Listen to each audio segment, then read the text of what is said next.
Um dos primeiros modelos conhecidos foi o geocêntrico, estabelecido por Platão e Aristóteles. Esse modelo, porém, não respondia a alguns problemas da astronomia, como as fases de Vênus e o movimento aparente retrógrado de Marte. O problema de Vênus não foi resolvido com o modelo geocêntrico. Cláudio Ptolomeu, ele conseguiu resolver o problema do movimento de Marte, mantendo a Terra no centro e continuando com um padrão geométrico circular.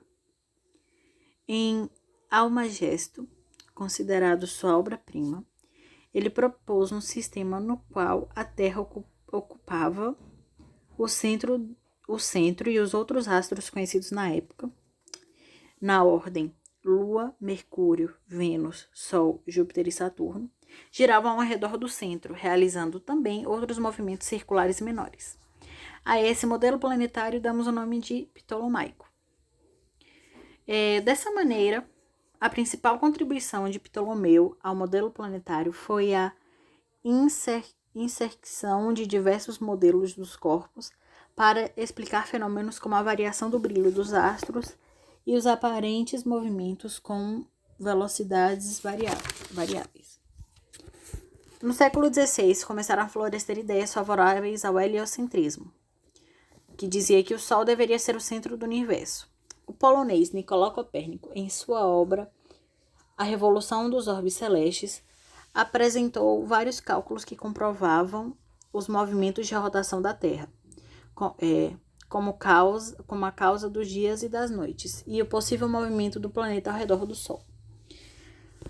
Bom, no século XVII, o físico italiano Galileu Galilei, com o aperfeiçoamento da luneta, observou diversos astros e os satélites de Júpiter. Defensor de Copérnico, ele justificou que a Terra não seria o centro do universo, pois havia corpos que não orbitavam o nosso planeta.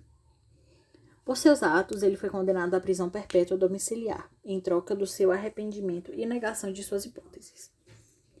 Bom, ao estabelecimento do modelo dos planetas e astros, 3 nomes se destacaram.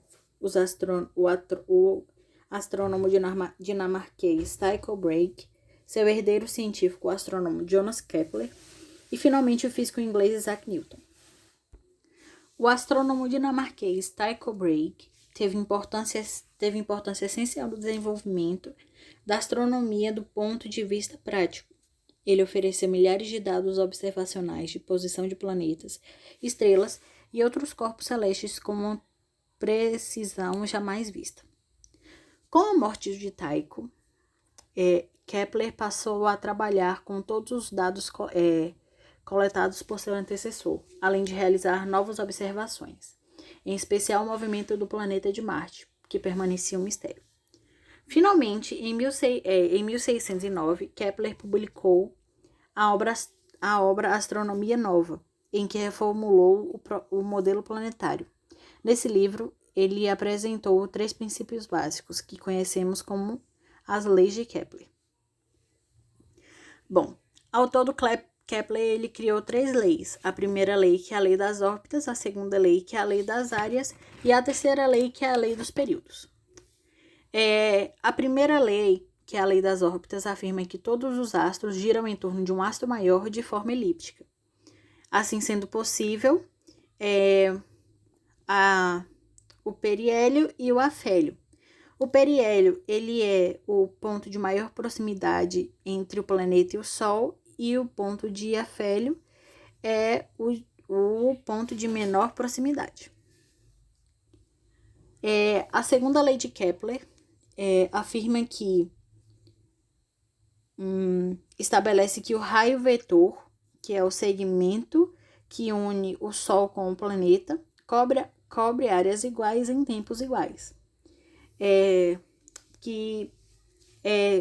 Significa que a velocidade areolar do planeta é constante.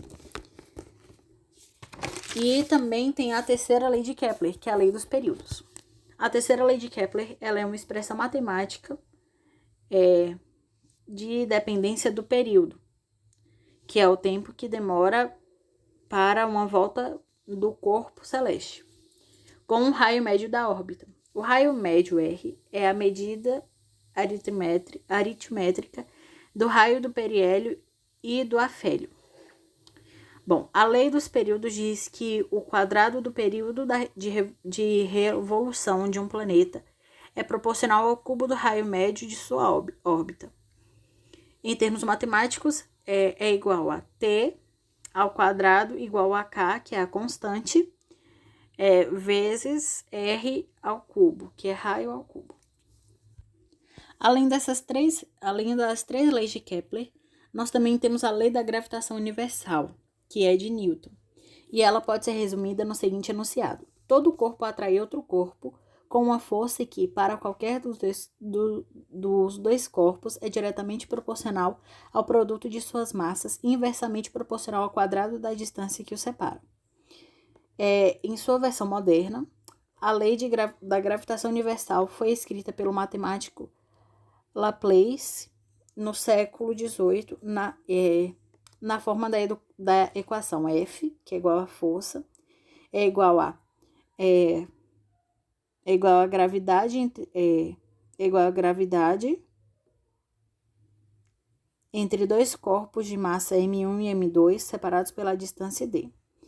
E aí o termo G, ele é uma constante de proporcionalidade, denominada constante gravitacional universal, cujo o valor numérico foi calculado em 1798 pelo francês Henri Cavendish.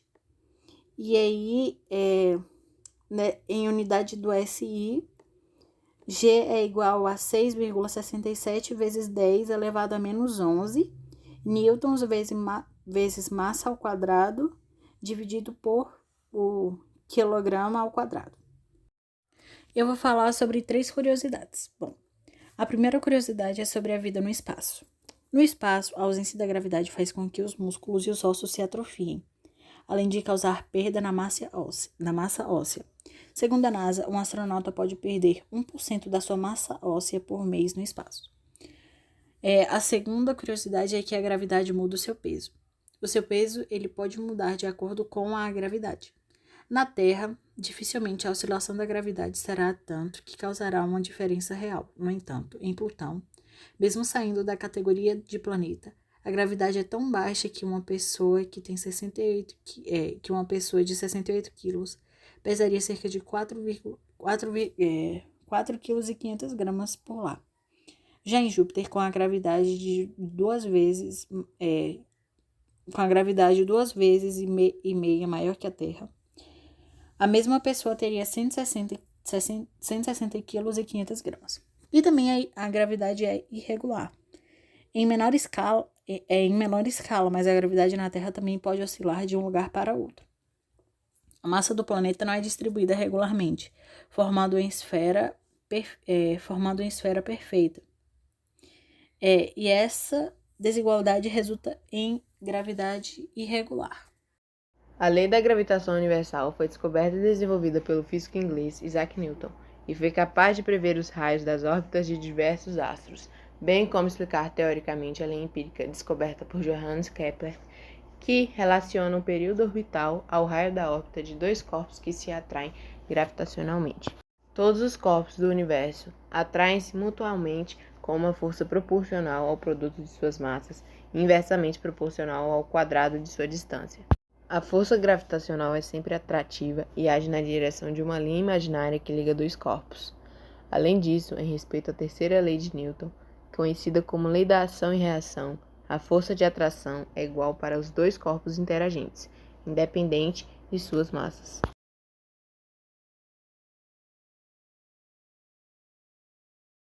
Considerando que na Terra a aceleração da gravidade é de 10 metros por segundo ao quadrado, qual a aceleração da gravidade G em um planeta que possui a mesma massa e metade do diâmetro da Terra? dp é igual a dt sobre 2, dp é igual a rt, diâmetro do planeta igual ao raio da Terra, mp igual a mt, g igual a gm sobre rt elevado ao quadrado, 10 igual a gmt sobre dp elevado ao quadrado, 10 dp elevado ao quadrado é igual a gmt, 10 vezes 2 vezes rp elevado ao quadrado menos gmt, 20 rp elevado ao quadrado é igual a gmt, g igual a gmp, sobre RP elevado ao quadrado. G é igual a GMT sobre RP elevado ao quadrado. G é igual a 20 RP elevado ao quadrado sobre RP elevado ao quadrado. G é igual a 20 metros por segundo ao quadrado.